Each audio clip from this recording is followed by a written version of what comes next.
Mission এবং আসানসোল শহরের আমাদের মধ্যে উপস্থিত হয়েছেন পূজ্যপাদ শ্রীমৎ স্বামী সুবীরানন্দজি মহারাজ, সাধারণ সম্পাদক রামকৃষ্ণ মঠ ও রামকৃষ্ণ মিশন বেলুড় মঠ। আগামীকাল আমাদের এখানে একটি শোরুম এবং লাইব্রেরি বিল্ডিং সেটি উদ্বোধন আছে আগামীকাল সকাল 10:30টায়। তারই প্রাক লগ্নে আমরা মহারাজের কাছে প্রার্থনা জানিয়েছিলাম যে যদি উনি আগের দিন এসে আমাদের কাছে কিছু বক্তব্য রাখেন। মহারাজ বিষয়টি তিনি নির্বাচন করে দিয়েছেন। রামকৃষ্ণ মিশনের 125 বছর এই বিষয়ে মহারাজ আজকে এখানে বক্তব্য রাখবেন। মহারাজের প্রতি আমাদের প্রণাম নিবেদন করি।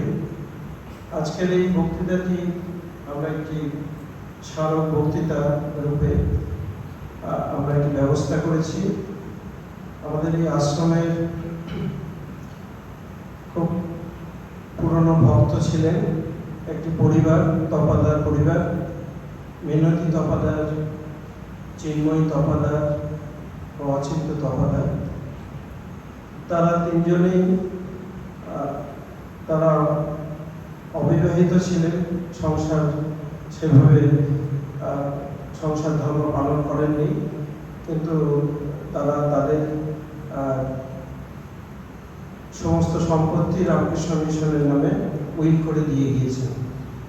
তো আজকের এটি তাদের এই মিনতি তপাদার স্মারক বক্তৃতা রূপে আছে। আমি শুধু একটি ছোট্ট এই পরিবারের সম্পর্কে একটি কথা বলে তারপরে আমরা মহারাজের কাছ থেকে আজকে কথা শুনব। মিনতি তপাদার, চিন্ময়ী তপাদার ও অচিন্ত তপাদার পরিবারে 3 ভাই বোনের মধ্যে মিনতি তপাদার ছিলেন সবার বড়। তিনজনই রামকৃষ্ণ ভাবধারায় স্নাতক হয়েছিলেন শৈশব থেকে। পিতা যোগেশচন্দ্র তপাদার এবং মাতা ভোলাদাসী দেবী মঠে দীক্ষিত ছিলেন।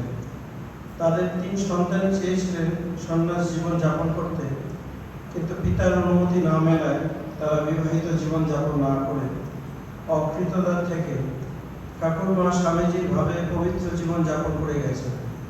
মঠ মিশনই একমাত্র ধ্যান, জ্ঞান ও স্বপ্ন ছিল। মিনতি তপাদার ভাতা অচিন্ত তপাদার স্কুলে অফিস সহকারীর কাজে নিযুক্ত ছিলেন। পরবর্তীতে মিনতি তপাদার প্রধান শিক্ষিকা হিসেবে অবসর গ্রহণ করেন।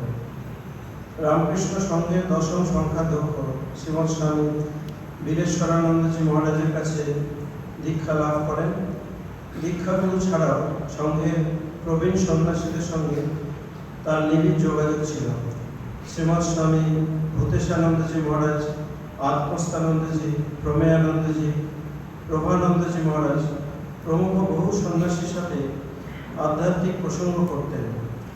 2001 সালে ভগিনী চিন্ময়ী তপাদার এবং 2011 সালে ভ্রাতা অচিন্ত তপাদারের মৃত্যুর পর ও তার কর্মজীবনের অবসরের পর ঠাকুরমা স্বামীজি পাদপদ্মে নিজেকে আরো বেশি করে সঁপে দেন। যথার্থই এক আদর্শ গৃহী সন্ন্যাসিনীর জীবন যাপন করে গেছেন। শেষে কয়েক বছর পূজনীয় স্বামী গিরিশানন্দজি এবং বলভদ্রানন্দজিকে এক প্রকার তার অভিভাবক মনে করতেন। আসানসোল রামকৃষ্ণ মিশনকে তিনি তার প্রাণ জুড়াবার জায়গা মনে করতেন। প্রায়ই আশ্রম বাস করতেন এবং সৎ প্রসঙ্গের মধ্যেই থাকতেন। সে কথা আশ্রমের সাধু, ব্রহ্মচারী, কর্মী, ভক্ত সকলে অবহিত আছেন। 2003 সালের 21শে ফেব্রুয়ারি তিনি তার সমস্ত স্থাবর অস্থাবর সম্পত্তি ইচ্ছাপত্রে রামকৃষ্ণ মঠ ও মিশনের সাধারণ সম্পাদককে লিখে আসানসোল, কামারপুকুর এবং জয়রামবাটি সেবা কার্য রূপায়ণ করতে দান করে দিয়ে যান। 2014 সালের 12 জানুয়ারি দুর্গাপুর মিশন হাসপাতালে তিনি সজ্ঞানে রামকৃষ্ণ রূপে গমন করেন। দীর্ঘ জীবন রামকৃষ্ণ ভক্ত মণ্ডলীর অনুরাগীদের কাছে প্রেরণার স্বরূপ হয়ে থাকবে একথা আমরা বিশ্বাস করি। তারই অর্থানুকূল্যে তার নামে আজ এই স্মারক বক্তৃতার আয়োজন।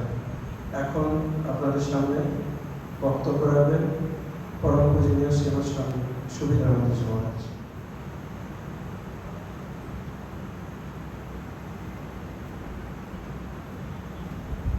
श्री अभिराजाय विवेकानंद सूरये सच्चित्सुख स्वरूपाय स्वामिने तापहारिणे। এই আশ্রমের অধ্যক্ষ রামকৃষ্ণ মিশন আসানসোলের সম্পাদক, আমার অত্যন্ত স্নেহভাজন প্রীতিভাজন অনুযোগ প্রতীক স্বামী সৌমাত্মানন্দজি, এখানে যারা রয়েছেন শ্রদ্ধেয় এবং প্রতিভাজন সন্ন্যাসীবৃন্দ, ব্রহ্মচারী ভাইয়েরা, এই বিদ্যালয়ের ছাত্রাবাসের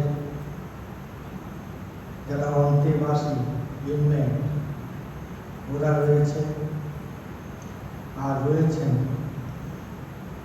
আজকে আমার এখানে যাদের জন্য আসা সবচেয়ে গুরুত্বপূর্ণ যারা আজকের এই সান্ধ্যকালীন সভায় রামকৃষ্ণ বিবেকানন্দ ভাবানুরাগী ভক্তমণ্ডলী, আমি ওদের শ্রদ্ধা জানাই।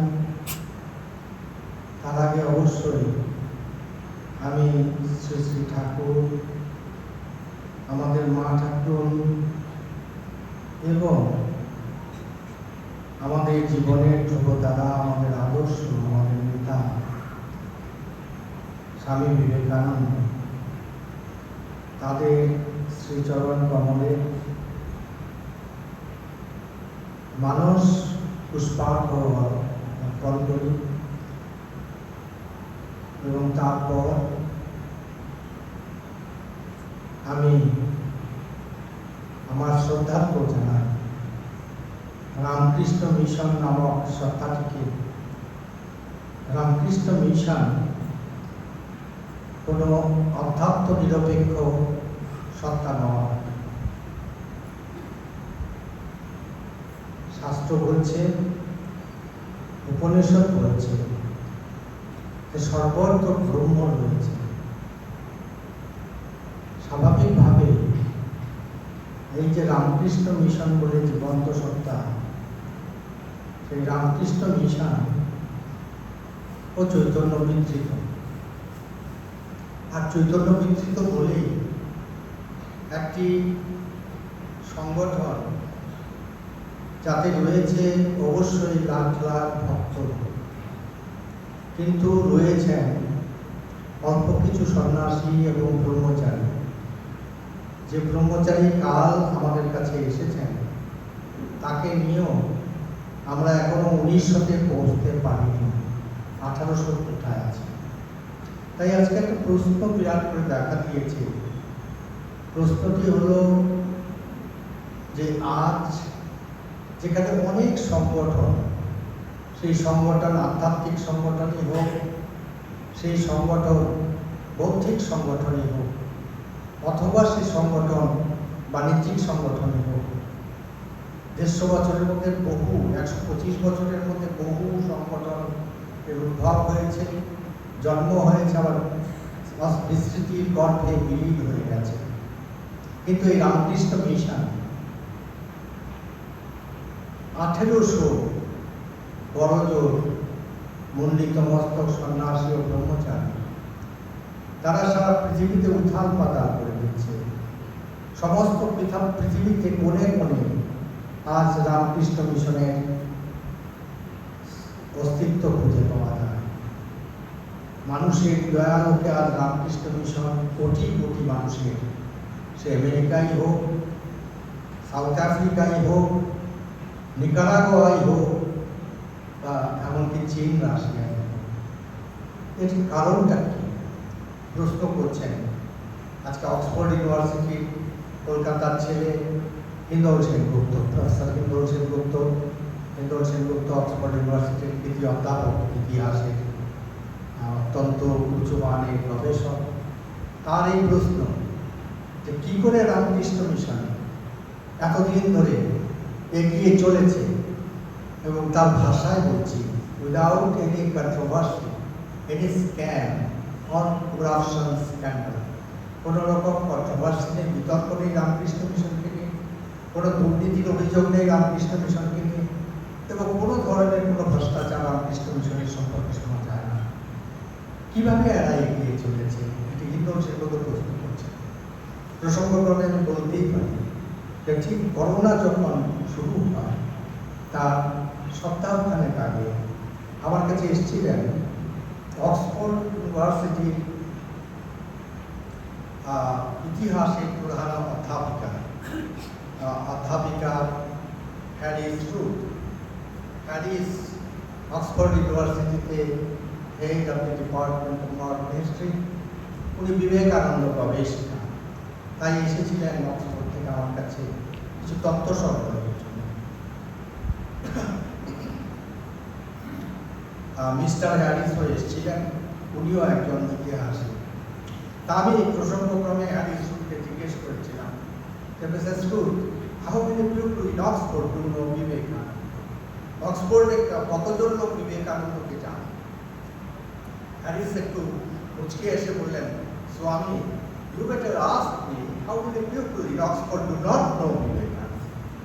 আপনি বলুন আমায় জিজ্ঞেস করুন অক্সফোর্ডে কতজন বিবেকানন্দকে জানেন? বিবেকানন্দকে সবাই পছন্দ। সত্যি তো তাই। আমরা যখন দেখতে পাই যে শ্রীরামকৃষ্ণকে কলকাতার সন্নিকটেই অনেকে জানে না, শ্রীরামকৃষ্ণকে বোঝবার মতো ক্ষমতা, দক্ষতা অথবা মানসিক উচ্চতা অধিকাংশ লোকের ছিল না। শ্রীরামকৃষ্ণ যখন দক্ষিণেশ্বরের প্রত্যেকটি ঘরে ঘরে পৌঁছে যাননি, ঠিক সেই সময়ে অক্সফোর্ডে বসে ম্যাক্স মুলার শ্রীরামকৃষ্ণের জীবনী লিখলেন, the story of A real Mahatma.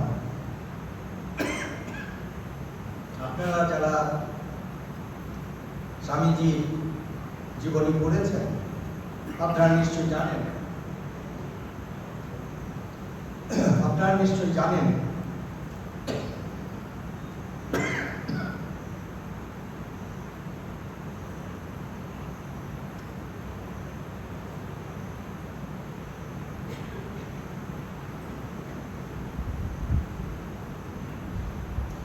Narendranath গিয়েছেন, তরুণ সন্ন্যাসী নরেন্দ্রনাথ, 30 বছর বয়সে সন্ন্যাসী নরেন্দ্রনাথ গিয়েছেন প্রফেসর ম্যাক্স মুলারের খবরে, অক্সফোর্ডের বিখ্যাত অধ্যাপক ম্যাক্স মুলার।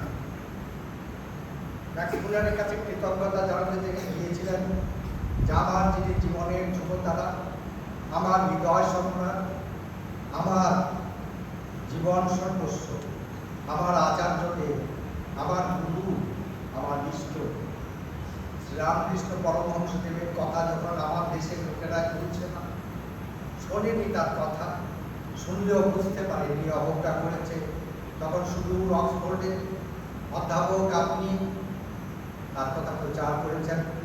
তাই একজন কৃতজ্ঞ শিষ্য হিসেবে আমি এসেছি আপনাকে কৃতজ্ঞতা জানাতে। খানিকক্ষণ ম্যাক্স মুলারের সঙ্গে কথা হলো, তখন আমরা কি দেখতে পাই, ঝিরঝির করে বৃষ্টি পড়ছে। ম্যাক্স মুলার ছত্র ধারণ করছেন স্বামী বিবেকানন্দের উপর। স্বামী বিবেকানন্দ বলছেন, অধ্যাপক কোনটা এম্বারাস মি, তুমি আমায় এই ধরনের একটা অসম্মতিপূর্ণ অবস্থায় পেলো না। তুমি একজন বিখ্যাত অধ্যাপক, তুমি আমার চেয়ে অনেক বয়সে জ্যেষ্ঠ, তুমি আধুনিক যুগের সায়নমণি, আর তুমি যদি আমার মতো একজন অজ্ঞাত পরিচয় যুবক স্বামী বিবেকানন্দের মাথায় ছত্র ধরো, তাহলে আমি লজ্জিত হই, কুণ্ঠিত হই, দ্বিধান্বিত হই। কিন্তু প্রফেসর শুনবার পাত্র নন। অধ্যাপক চলেছেন নরেন্দ্রনাথের মাথায় ছত্র ধারণ করে, একবার, দুবার, তিনবার। কি বললেন প্রফেসর?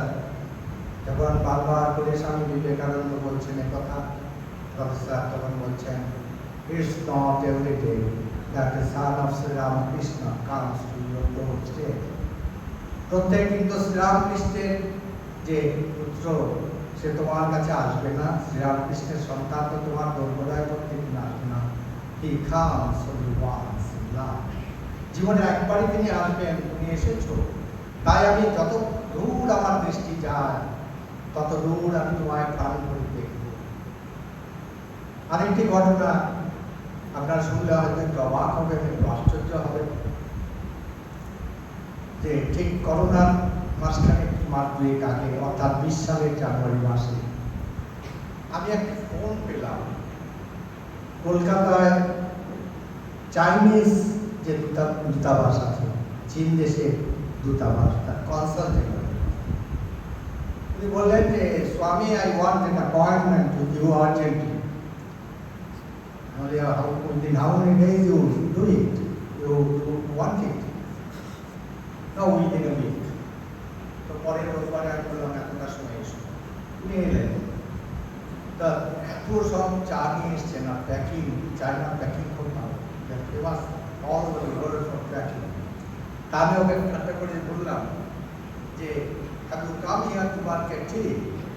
তো উনি বললেন, কনসাল জেনারেল চায়না বললেন যে no, I have come here to market Vivekananda. আমি এখানে বিবেকানন্দ মার্কেটিং করতে এসেছি। কারণ বলো, আমার সব দীর্ঘকাল কথা বললেন চাইনিজ সংস্কৃতি, চাইনিজ কালচার, ভারতীয় সংস্কৃতি। তারপরে উনি বললেন যে দেখো, আজকে আমরা অনেক কিছু পেয়ে গেছি, আমাদের অনেক কিছু হাতের গোড়ায়, হাতের তালুতে, কিন্তু যেটা পাইনি সেটি হচ্ছে ভ্যালুস। আজকে একটা বিরাট সংকটের মধ্যে দিয়ে আমরা চলেছি। আমাদের যারা বিশ্ববিদ্যালয়ে এবং মহাবিদ্যালয়ে যারা পড়াশুনো করেন ছেলে মেয়েরা, তাদের সেন্স অফ ভ্যালুস, যে সেন্স অফ ভ্যালুস খুব কমে গেছে, তাদের ভ্যালুস খুব কমে গেছে। স্বাভাবিকভাবেই Chinese highest leadership, political leadership আমাকে বলেছে তোমার সঙ্গে দেখা করতে। We want an exchange program with you, or if you don't like an exchange program, you can send us a package of education, value education with forms. They will be visiting our universities and colleges and speak about Vivekananda. তারপরে যেটা বললেন আরো বেশি স্টার্টলিং, আরো বেশি আশ্চর্যজনক, তিনি বললেন যে in the entire China, the most celebrated Indian today, or for that matter, the most eminent Asian today, is none other than Swami Vivekananda. তারপরে যে কথাটি বলেছেন আরো চমকপ্রদ, we have not learned socialism from Karl Marx or Lenin, we have not learned socialism from Swami Vivekananda. আজকে সেই বিবেকানন্দ বাতাস বইছে সারা পৃথিবীতে, উত্থাল পাতাল হয়ে যাচ্ছে। আমি তো সারা পৃথিবীতে বিভিন্ন দেশে ছড়িয়েছি কি আছে আমাদের সংগঠন, তার সঙ্গে রোজই আমার সম্পর্ক থাকে। তা স্বাভাবিকভাবেই আমার পক্ষে বোঝা অন্যদের থেকে অনেক সোজা যে এই যে রামকৃষ্ণের ভাবগঙ্গা, সেই গঙ্গা কতদূর এগিয়ে চলেছে, ভারত মহাসাগর, আটলান্টিক মহাসাগর সব কিছুর মধ্যে ছাপিয়ে দাপিয়ে বেড়াচ্ছে, আর আমরা দেখতে পাচ্ছি তার যন্ত্র স্বামী বিবেকানন্দকে। একটা অদ্ভুত ঘটনা, আপনারা সবাই জানেন যে 125 বছর রামকৃষ্ণ মিশনে। আমরা স্বাভাবিকভাবেই ভাবছি যে এই 125 বছর কি কি কর্মসূচির মাধ্যমে আমরা উদযাপন করি। এমন সময়ে আমি কোনো সময়ই ভারত সরকার বা পশ্চিমবঙ্গ সরকারের কাছে কথা বলিনি যে আপনাদের কাছে আমরা সাহায্য চাই বা অনুদান চাই, কারণ আমি মনে করি ব্যক্তিগতভাবে বা সঙ্গের একজন সেবক হিসেবে যে আমরা একটা আধ্যাত্মিক সংগঠন, এটি একটি ব্রহ্মবিদ্যা সংগঠন। স্বাভাবিকভাবেই আমরা কি করে সরকারের কাছ থেকে অনুদান চাইতেই পারি, বা সরকারই বা কেন আমাদের সাহায্য করবে। কিন্তু আমি একটা চিঠি পেয়ে ফেব্রুয়ারি মাসে 2022 সালের ফেব্রুয়ারি, অদ্ভুত একটা চিঠি ভারত সরকারের সংস্কৃতি দপ্তর থেকে চিঠিটি লিখেছেন সচিব যে the proposal for celebration of 125th anniversary of Ramakrishna Mission is approved in the National Implementation Committee. The celebration has to start from 1st May 2022 to be over in 1st May 2023. আমি চমকে গেলাম, আশ্চর্য হয়ে গেলাম যে আমি তো কখনো চিঠি লিখিনি, রেকর্ড প্রশ্নও নেই। তারপরে আমি সমস্ত শাখা কেন্দ্রগুলোর সঙ্গে যোগাযোগ করে দেখলাম যে কেউ চিঠি লেখে। তখন প্রধানমন্ত্রীর দপ্তরে আমি ফোন করলাম যে আমরা তো কেউ বলিনি যে তোমরা আমাদের ন্যাশনাল ইমপ্লিমেন্টেশন কমিটিতে 125 বছর উদযাপনের যে কর্মসূচি সেটি অনুমোদন করবে। তখন বলল না না, তা নয়। The Prime Minister has told, Prime Minister of India has told that 125th year of Ramakrishna Mission is a landmark even in the modern history of humankind. আধুনিক মানব জাতির আধুনিক ইতিহাসে 125 বছর উদযাপন একটা ল্যান্ডমার্ক ইভেন্ট। তাই উনি বলেছেন ভারত সরকারকে, ভারত সরকারের সংস্কৃতি মন্ত্রক, যে ভারত সরকারের যে ইমপ্লিমেন্টেশন কমিটি আছে তার কাছে এটি অনুমোদন করা কার্য, এবং তারপরে আমাদের নির্দেশ আপনাদের কাছে লিখব, আপনারা কী কী করতে চান সেটি আমাদের জানান, এবং আপনাদের তার জন্য যে অর্থানুকূল্য দরকার সেটি সবটাই আমরা ব্যবস্থা করব। আশ্চর্য। 1 মে আমাদের বেলুড় মঠে আপনারা অনেকে গিয়েও থাকবেন, না গেলেও আজকাল তো সমস্ত টেলিভিশনের মাধ্যমে দেখাই যায়। তো 1 মে 2022 তার উদ্বোধনী অনুষ্ঠান হচ্ছিল বেলুড় মঠে। পশ্চিমবঙ্গের মুখ্যমন্ত্রী, আমি ওকে জানাইনি, চিঠিও লিখি, তিনি বাইরে ছিলেন। তো সেদিনই তিনি কলকাতায় ফিরেছেন এবং দমদম বিমানবন্দরে পৌঁছেই তিনি টুইট করেছেন আমার কাছে একটি মেসেজ। মেসেজটি আর কিছু নয়, আজ অত্যন্ত শুভ দিন 1 মে 2022, রামকৃষ্ণ মিশনের 125 বছর পূর্তি দিবস। এই উপলক্ষে আমি রামকৃষ্ণ সংঘের সমস্ত সন্ন্যাসী, ব্রহ্মচারী এবং ভক্তকুলকে আমার শুভেচ্ছা অভিনন্দন জানাই এবং ঠাকুরমা স্বামীজির কাছে প্রার্থনা করি আপনাদের এই শুভ ইচ্ছা সফল। এটি কিন্তু স্বতঃস্ফূর্তভাবে লিখেছেন, আমি কোনো আবেদন করিনি, আমি সাধারণত আবেদন করি। তো কেন ভারতবর্ষের প্রধানমন্ত্রী বলছেন it's a landmark even in the modern history of human civilisation, আবার পশ্চিমবঙ্গের মুখ্যমন্ত্রী বলছেন যে হ্যাঁ এটা একটা অত্যন্ত শুভ দিন, বিরল দিন মানব জাতির। কারণ না, কারণ নিশ্চয়ই আছে।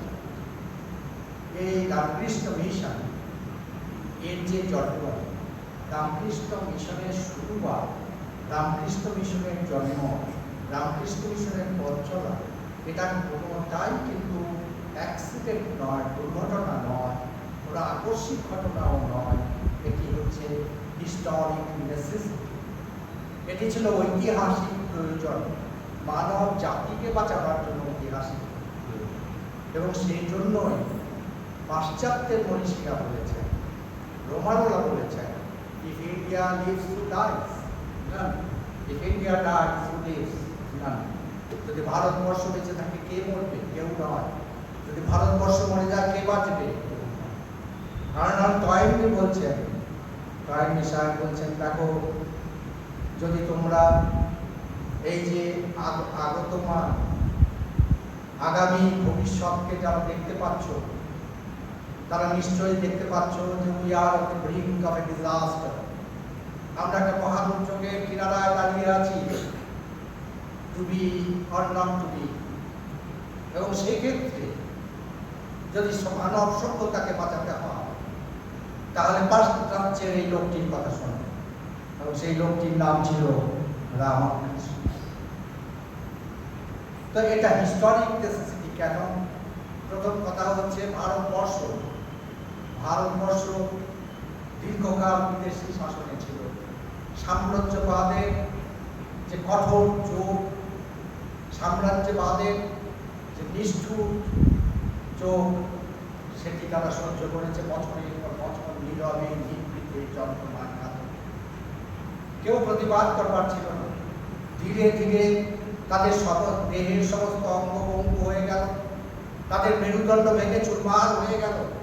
ভারতবর্ষকে বাঁচাবার কেউ নেই, কিন্তু রইল ছিল ভগবানের আগমনে, কারণ সনাতন ধর্ম তো মরতে পারে না। শ্রীরামকৃষ্ণ বলছেন অন্য ধর্ম আসবে যাবে, সনাতন ধর্ম থাকবে। কেন বলছেন? স্বামী বিবেকানন্দ বলছেন, if we look 5,000 years back, what do we find? We find three major religions: Christianity, Hinduism, and Judaism. Judaism ছিল, Hinduism ছিল, আর Christianity ছিল 5,000 বছর আগে পৃথিবী। Judaism has been completely swallowed by the Christianity. Judaism, Hinduism and Zoroastrianism, Christianity, Zoroastrianism, এই তিনটে, Zoroastrianism অর্থাৎ Parsi, Hinduism Hindu, আর ছিল Judaism, জুডাস। কিন্তু Judaism has been completely swallowed by the Christianity, by the Christians, Swamiji বলছেন। তারপর স্বামীজি কি বলছেন? You require a microscope to find out the Zoroastrians in the global scenario. যদি পৃথিবীর মানচিত্রে তাদের খুঁজে বের করতে চাও, you require a microscope. এই অবস্থা হচ্ছে জোরাস্ট্রিয়ানদের। But Hinduism do persist. সনাতন ধর্ম এখনো চলছে। কেন চলছে? আরেকটি জায়গায় স্বামীজি বলছেন, if somebody can prove that there was none for Christ, the entire edifice of Christianity will crumble down. যদি কেউ প্রমাণ করতে পারে ক্রাইস্ট বলে, যীশু খ্রিস্ট বলে কেউ ছিলেন না, তাহলে খ্রিস্টিয়ানিটির যে প্রসাদ, সেই প্রসাদ ভেঙে চুরমার হয়ে যাবে জিনিসে। If somebody can disprove the historicity of Buddha, Buddhism will be extinct. কেউ যদি প্রমাণ করতে পারে বুদ্ধ বলে কেউ ছিল না, তাহলে বুদ্ধিজম অর্থাৎ বুদ্ধ ধর্ম নষ্ট হয়ে যাবে, বিলুপ্ত হয়ে যাবে। But Sanatana Dharma will continue because it has no author. এর কোনো কর্তা নেই, রচয়িতা নেই। সনাতন ধর্ম কোনো স্রষ্টা নেই। সনাতন ধর্ম কি? বিষয়, মন্ত্রদ্রষ্টা, নতুকর্তা।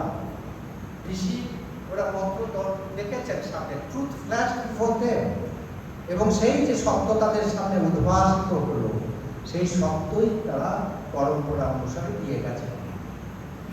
সেই জন্য সনাতন ধর্ম দাঁড়িয়ে আছে আদর্শের উপর, নীতির উপর, কোনো ব্যক্তির উপরে নয়।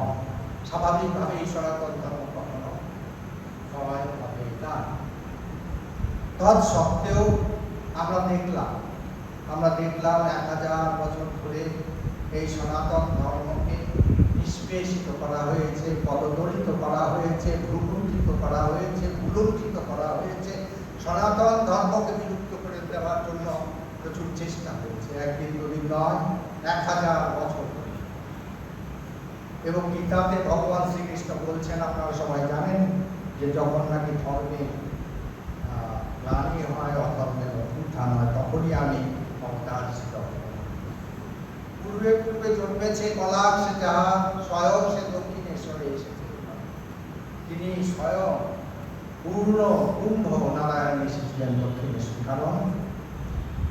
কারণ তার সামনে, যীশু খ্রিস্টের সামনে যে চ্যালেঞ্জ ছিল, বুদ্ধের সামনে যে মোকাবিলা ছিল, রামের সামনে যে চ্যালেঞ্জ ছিল, কৃষ্ণের সামনে যে পরীক্ষা ছিল, তার থেকে অনেক অনেক বেশি বড় চ্যালেঞ্জ ছিল শ্রীরামকৃষ্ণ।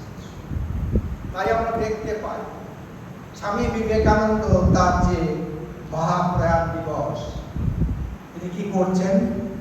তিনি বলছেন শিষ্যকে যে পঞ্জিকা নিয়ে আয়। যখন 4 জুলাইতে পৌঁছলেন, পঞ্জিকা বন্ধ করে দিলেন।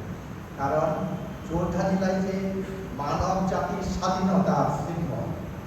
America first democracy of the world, সেখানে দেখা যাচ্ছে যে স্ট্যাচুস অফ লিবার্টি, এই যে লিবার্টি হল, স্বাধীনতা হল, ফ্রেটার্নিটি হল, ইকুয়ালিটি হল, এগুলো সব হলো 4 জুলাই আমেরিকার স্বাধীনতা দিবস। এতখানি স্বাধীনতা প্রেমী ছিলেন স্বামী বিবেকানন্দ। শ্রীরামকৃষ্ণ তিনি সেই দিনটি বেছে নেননি যে দিনটিতে ভারতবর্ষের স্বাধীনতা হয়েছিল 15ই আগস্ট। তো শ্রীরামকৃষ্ণ এবং বিবেকানন্দ মূলত এসেছিলেন 3টে কারণ। একটি কারণ হচ্ছে যেটা বললাম যে হিস্টোরিক নেসেসিটি, ঐতিহাসিক প্রয়োজন ছিল। সেই প্রয়োজনটি কি? সেই প্রয়োজনটি হলো মানুষকে মানুষের অধিকার দিতে হবে। আমরা কি দেখতে পেলাম? কোন সমাজকে দেখতে পেলাম? আমরা দেখতে পেলাম সাধারণ মানুষ, সে মানুষের মর্যাদা পায় না। কুলি ব্রাহ্মণ যদি একজন সূত্রের ছায়া অতিক্রম করে, সেই কুলি ব্রাহ্মণের পবিত্রতা চলে যায়, গঙ্গায় দৌড়ে যেতে হয় পবিত্র হয়। এই যে সমাজ। আর নারীর বঞ্চনা, নারীর কিভাবে বঞ্চনা হয়েছে, আমরা কি সমাজকে দেখতে পাই?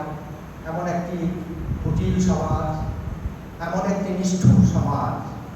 অন্নাদয় অস্ত্রবিদ্যা, কুলীন ব্রাহ্মণ, মেয়েকে কুলীন ব্রাহ্মণের পাত্র হতে হবে পানি গ্রহণের জন্য বা বিবাহের জন্য। 80 বছরের এক বৃদ্ধ, তাকে কি অনুরোধ করছে সেই পিতা, কন্যাদয়গ্রস্ত পিতা। কেন অনুরোধ করছেন? কারণ মেয়েকে যদি বিয়ে না দিতে পারেন আপনাকে নরকে যেতে হবে। আর মেয়েটির বয়স তখন কত? 12। মেয়েটি সেই 80 বছরের বৃদ্ধের সঙ্গে তার বিয়ে হলো। 80 বছরের বৃদ্ধ, সে হয়তো ডায়েরি মেনটেন করতো, এতগুলো বিয়ে করেছে তো সব হিসেব নিকেশ রাখা মুশকিল আছে। কিন্তু আমার বছরে বছরে ভাতা নিতে হবে। সমস্ত ভাতা আছে না আজকাল, ওরাও বেতন ভাতা। তা সেই এখন কথা হচ্ছে যে সে আসছে, তার নব পানি গ্রহণ করেছে সেই বধূকে নিয়ে। সমাজকে হাততালি দিচ্ছে, কি সৌভাগ্যশালী মহিলা তুমি, 12 বছর বয়সে তুমি সতী হবার একটা মোক্ষম সুযোগ তোমার কাছে এসছে, অপূর্ব সুযোগ। তুমি শীঘ্রই হয়তো তোমার স্বামীকে হারাবে, বিধবা হয়ে যাবে, কিন্তু বিধবা হবে না।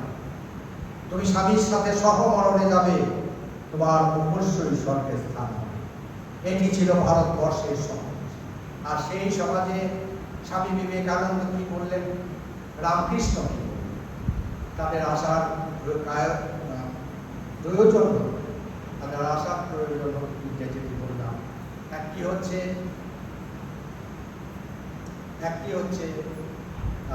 স্বাধীনতা, ভারতবর্ষের স্বাধীনতা।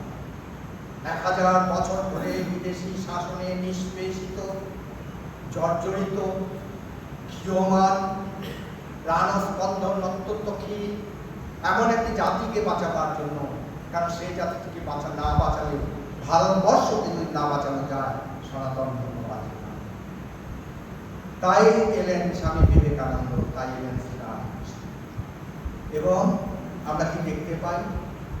আপনারা দেখুন, আর 1947 সালের 15ই আগস্ট আমাদের স্বাধীনতা লাভ হয়েছে। 1897 সালের 14ই আগস্ট সন্ধ্যাবেলায় বিবেকানন্দের সঙ্গে বালগঙ্গাধর তিলক পায়চারি করছেন বেলুড় মঠের গঙ্গার ধারে। হঠাৎ বালগঙ্গাধর তিলক বিবেকানন্দকে বলছেন, Swamiji please grant us freedom.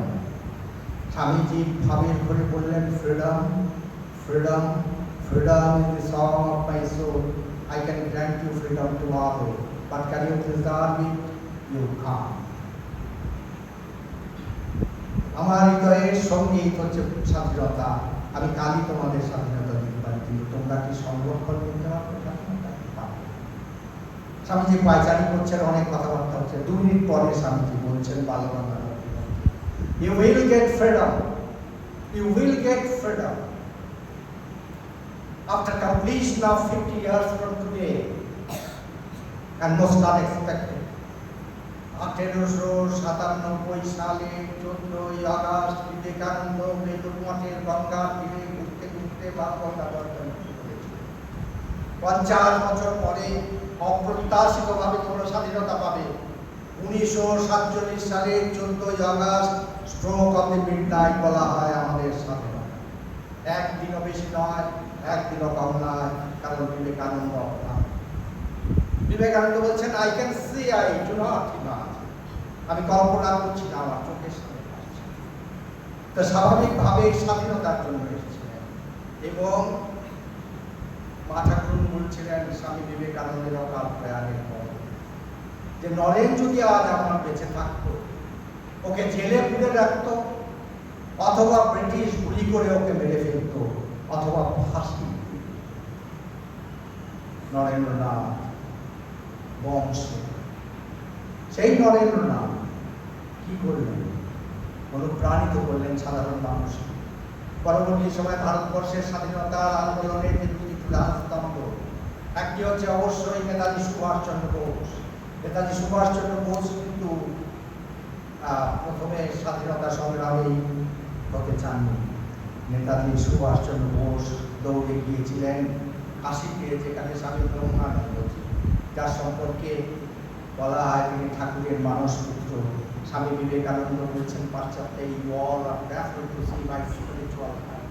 I've got a brother disciple of mine in India who is confident that is more spiritual than me, a living spiritual right now.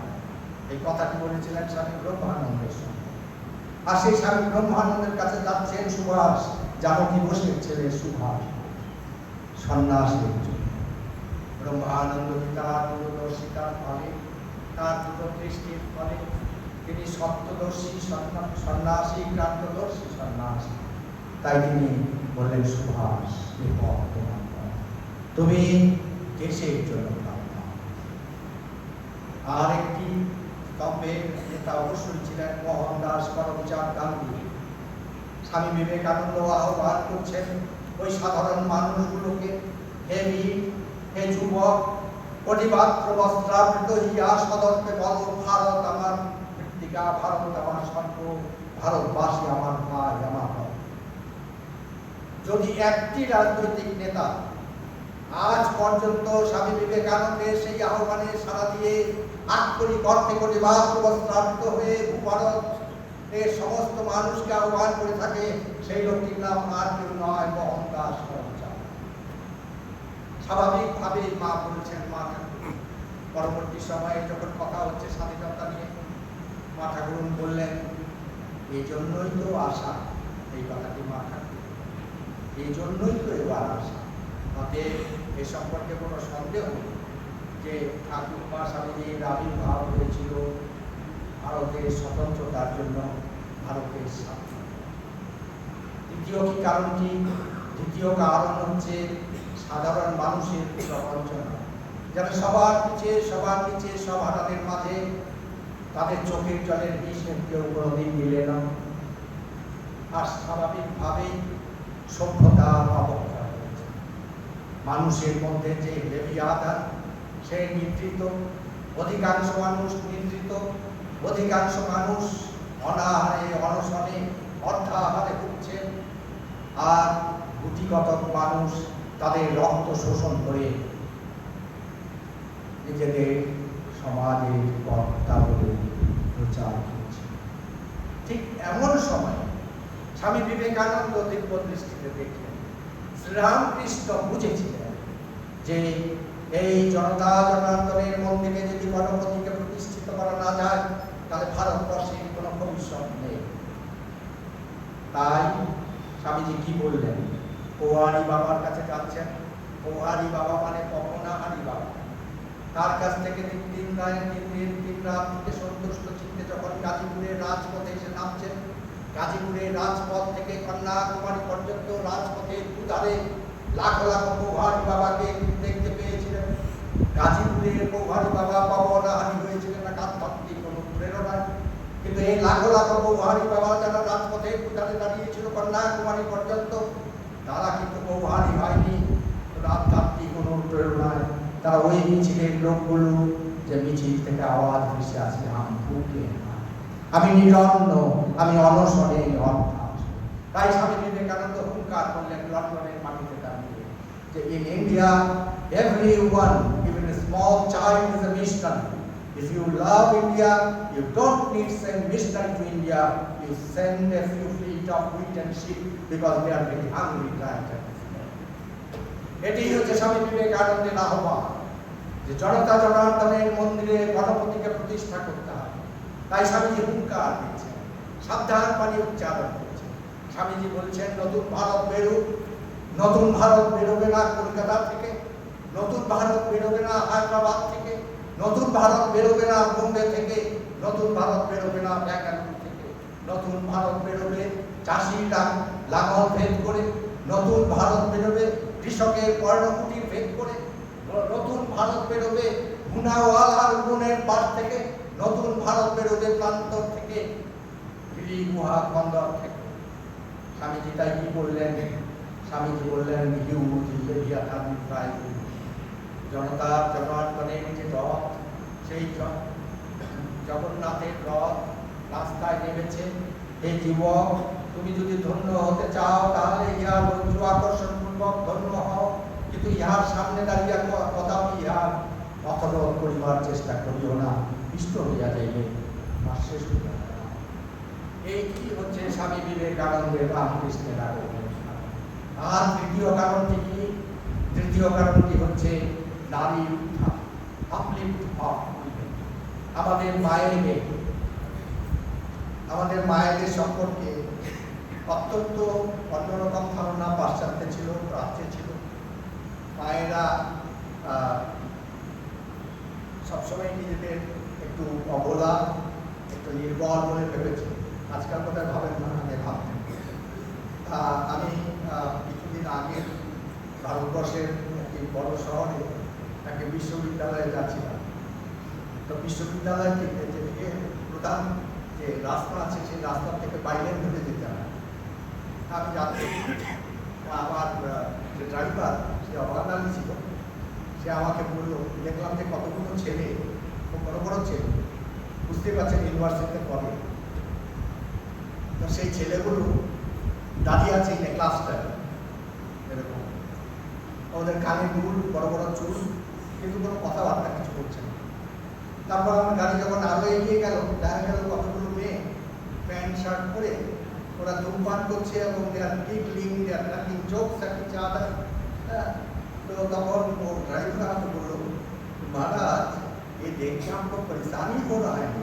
हमने मेरा परेशानी, मतलब परेशानी का कोई बात ही नहीं है, क्योंकि पहले जमाने में लड़के जो करते थे वो आजकल लड़कियां करती हैं, और लड़कियां जो करती थी वो आजकल लड़के करते हैं। जमाना बदल गया। जमाना बदल के हलो তার মূল যে নির্মাতা, সেই নির্মাতার নাম হচ্ছে রামকৃষ্ণ। আমি একটা ছোট্ট ঘটনা বলছি যে কীভাবে সারা পৃথিবীতে রামকৃষ্ণের যে তার স্ত্রীকে তিনি পুজো করলেন, আপন ভার্যাকে পূজা করলেন। আপনারা হয়তো শুনে থাকবেন, উত্তরাখণ্ডে গেলে দেখতে পাবেন যে বহু মানুষ তার স্ত্রীকে বর্জন করে সন্ন্যাসী হয়েছেন, কিন্তু স্ত্রীকে মায়ের জায়গায় বসিয়ে অধিষ্ঠিতা করে সন্ন্যাস জীবন যাপন করেছেন, এরকম কোনো দৃষ্টান্ত পৃথিবীর ইতিহাসে আজকে পর্যন্ত নেই। একটি দৃষ্টান্ত আছে, সেটি হচ্ছে রামকৃষ্ণ পরমহংস। আর সেটিকে কিভাবে গ্রহণ করছে অনেক ঘটনা তার মধ্যে আছে। আমি ছোট্ট একটা ঘটনা বলব। 1964 সালে ঠাকুরের জন্মতিথির আগের দিন, কিন্তু we hours of the morning, সকালবেলা উই আওয়ার্স, মানে রাত 3টে 3:30 এরকম সময়, সাংবাদিকরা হলিউডের পেট্রোল পাম্পের কাছে জিজ্ঞেস করল, কারণ কি? একটি মেয়ে সে আত্মহত্যা করেছে। সাংবাদিকরা গিয়ে কি দেখলো? 19 বর্ষীয়া একটি মেয়ে, ন্যান্সি লুই মুর, সে ওই পেট্রোল পাম্পে পেট্রোল সর্বাঙ্গে করেছে, তারপরে অগ্নিসংযোগ করেছে। আর অদ্ভুত ব্যাপার, দুটো হাত তার ঝুলছে, ব্রাঞ্চ অফ ট্রি। ওই যে পিপুল গাছ, সেই পিপুল গাছের ব্রাঞ্চে ছুটছে এবং তার হাতে দুটো জিনিস, একটি হাতে একটি প্লাকার্ড, আরেকটি হাতে একটি ফটো। সে প্লাকার্ডটিতে কি বলছে? প্লাকার্ডটিতে বলছে যে হে আমেরিকাবাসী, নারী মুক্তি আন্দোলনে পথিক নেত্রী যারা, তোমরা যেভাবে নারী মুক্তি আন্দোলনকে পরিচালিত করছো, সেভাবে নারী মুক্তি আন্দোলনকে পরিচালিত করলে 1000 বছরের ভেতরেও নারী মুক্তি সম্ভব নয়। নারী মুক্তি যদি হতে হয় তাহলে জেনে রেখো প্রাচ্যের এই লৌকিকতা শুনবে তার জীবনকে দর্শন। সেই ফটোটি কার ছিল? শ্রীরামকৃষ্ণ পরমহংস।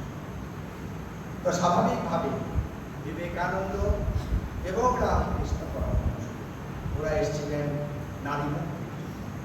আর কি ছিল?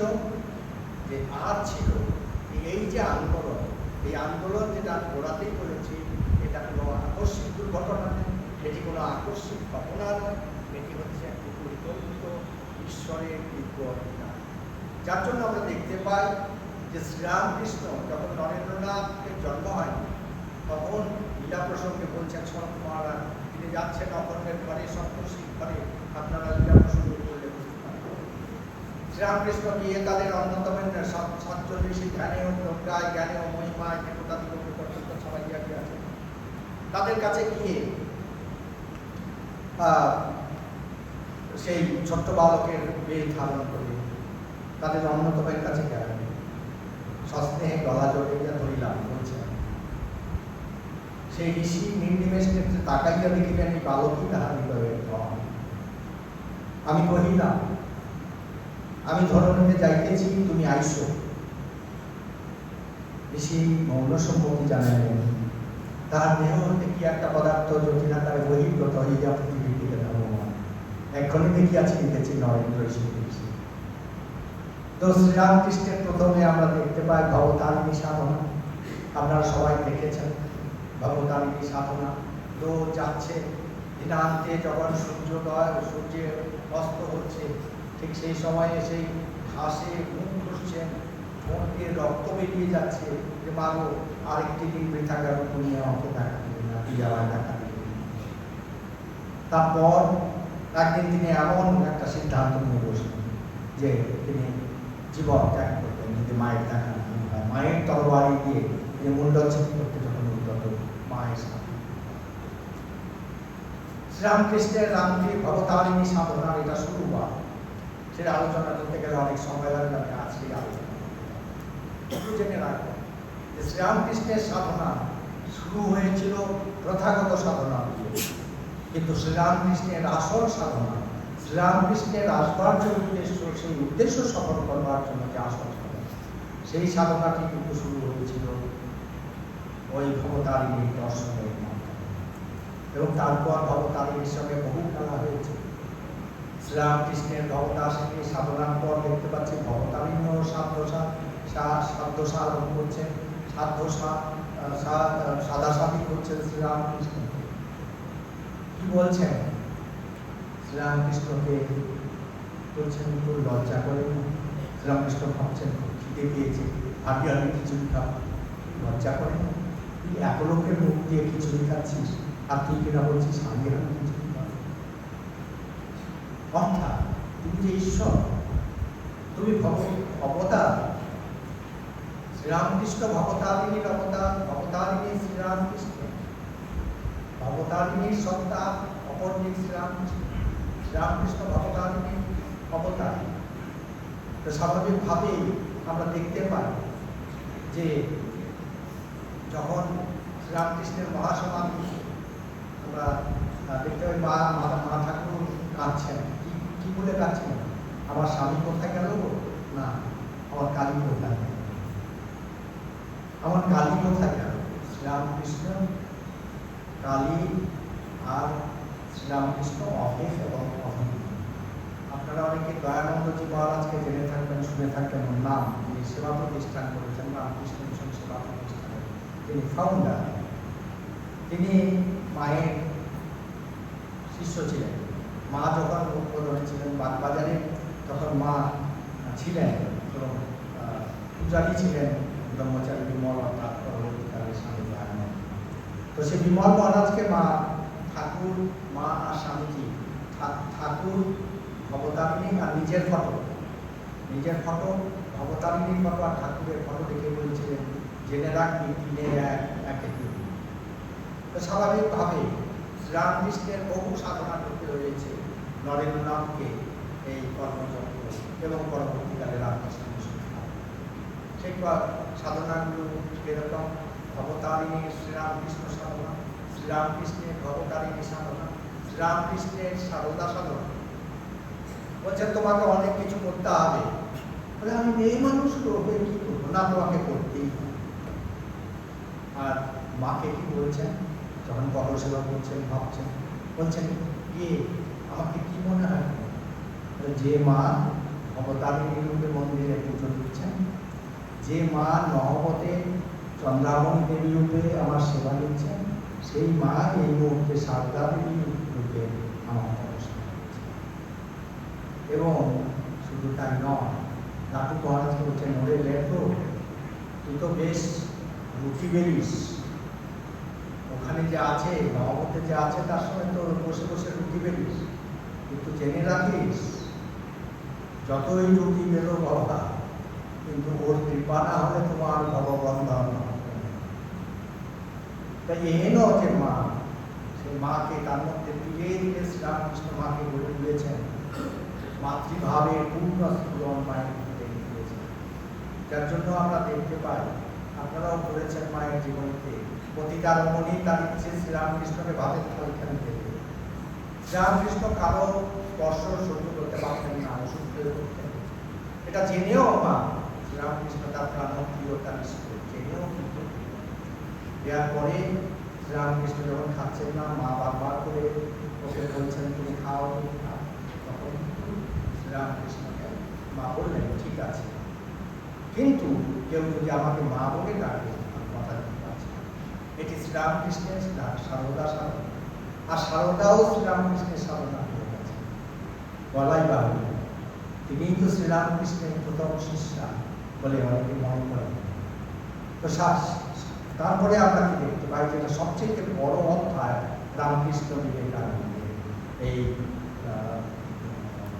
কি বলবো মহা অধ্যায়, মহাকাব্য, যেটি সবচেয়ে বড় অধ্যায়, সেটি হচ্ছে রামকৃষ্ণ নরেন্দ্র সাধনা এবং নরেন্দ্রের রামকৃষ্ণ সাধনা। সেটাও একটা বিরাট অধ্যায় বলিয়েছি, সেটা এখন আলোচনা করা যাবে না। শুধু এইটুকু আমি বললাম, আপনারা যেটা সময় পান, যে দক্ষিণেশ্বরে একদিন দেখা যাচ্ছে শ্রীরামকৃষ্ণের মহাসমাধির আগে শ্রীরামকৃষ্ণ ফুপিয়ে ফুপিয়ে উপর হয়ে কাঁদছেন আর বলছেন তোকে সব দিয়ে ফকির হয়ে গেল। আর ফকির হয়ে কি জানেন, যিনি পূর্ণ কাম, যিনি পূর্ণৈশ্ব পূর্ণমাদায় ও পূর্ণম এব অবশিষ্ট, তার আবার অপ্রান্তিক বন্ধন কেন, কি? কিন্তু বলছেন একটা ঘটনা, শ্রীরামকৃষ্ণ কখনো অভিনয় করেন, শ্রীরামকৃষ্ণ কোনো সময় ভণ্ডামি করেন, শ্রীরামকৃষ্ণ কোনো সময় মিথ্যাচার, তিনি বলছেন তোকে সব দিয়ে ফুটিয়ে দিল। কারণ তার সাধনা শেষ, তার সাধনা সফল। কারণ নরেন যে মাকে মেনেছে, ভবতারিণীকে মেনেছে, আর নরেনের ভেতরে প্রবিষ্ট করিয়ে দিল। নরেন্দ্রনাথ বেরিয়ে যাচ্ছেন শ্রীরামকৃষ্ণের মুখ থেকে, তিনি কি বলছেন, পুরোটা পক্ষ নিয়ে আমার ভেতরে ঢুকে গেল।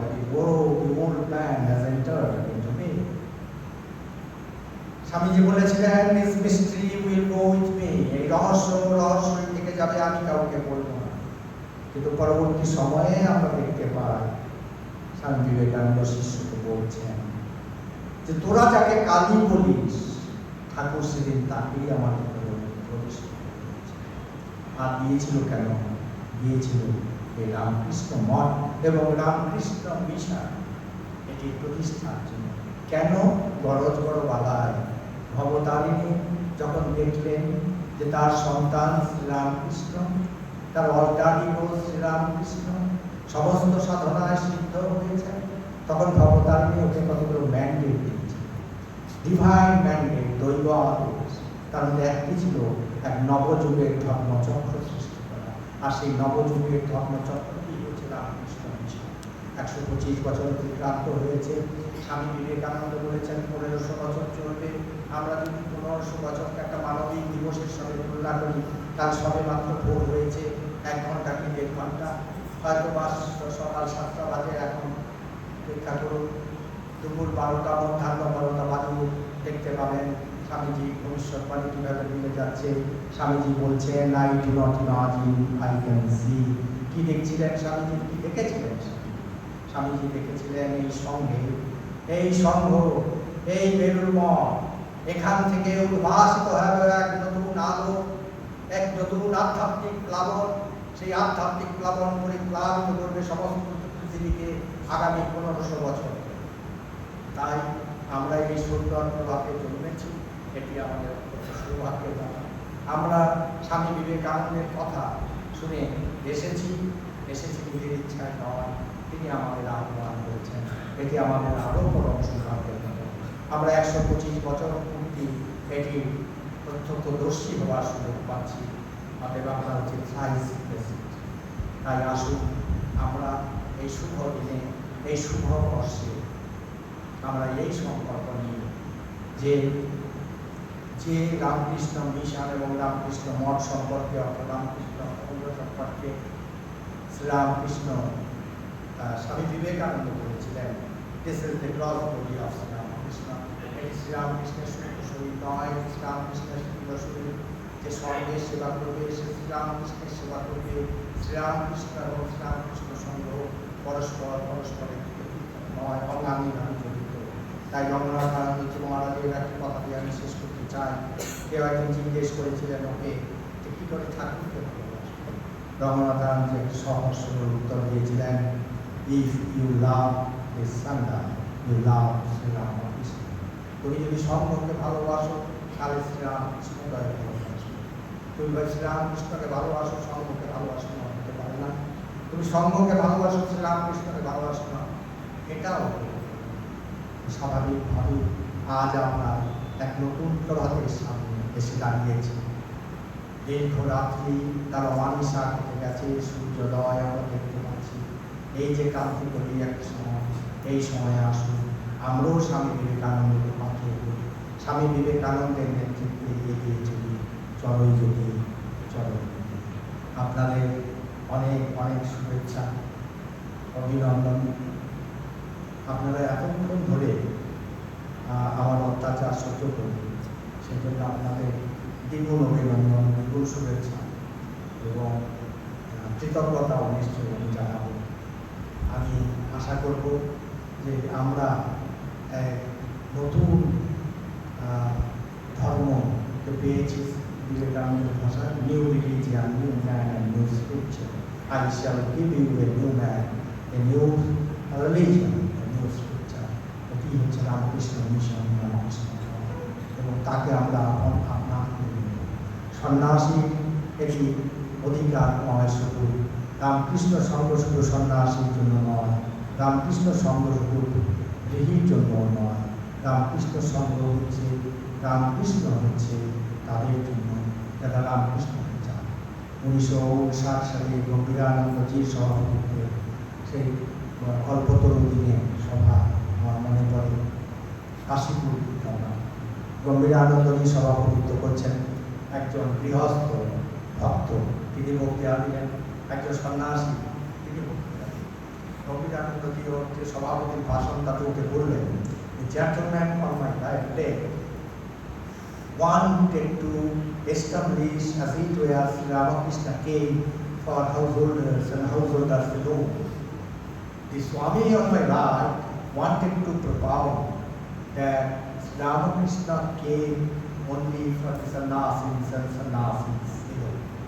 যে আমার বাঁদিকে যে বক্তা আছেন গৃহস্থ, সেই বক্তাকে যা বললেন তাতে বোঝা যাচ্ছে শ্রীরামকৃষ্ণের আগমন হয়েছিল গৃহস্থের জন্য। আর আমার ডান দিকে যে সন্ন্যাসী বক্তা, তার বক্তৃতা শুনে মনে হলো যে শুধু এসেছিলেন সন্ন্যাসীর জন্য। শুধু আমি বলি, what I say is Ramakrishna came neither for the householders nor for the sannyasis. Sri Ramakrishna গৃহস্থের জন্য আসেননি, শ্রীরামকৃষ্ণ সন্ন্যাসীদের জন্য আসেননি, শ্রীরামকৃষ্ণ এসেছিলেন, শ্রীরামকৃষ্ণ কেম হু অর্নেস্টলি সিক ফর হিম। যারা তাকে সত্যি সত্যি চায়, ব্যাকুল হয়ে চায় তাদের জন্য। তাই তিনি আর চলে গেছেন, তিনি যাননি, তিনি চলে গিয়েও আমাদের মধ্যে আছেন এবং আছেন বলে তিনি আমরা দেখতে পাচ্ছি তাকে রামকৃষ্ণ মঠ হিসেবে রামকৃষ্ণ।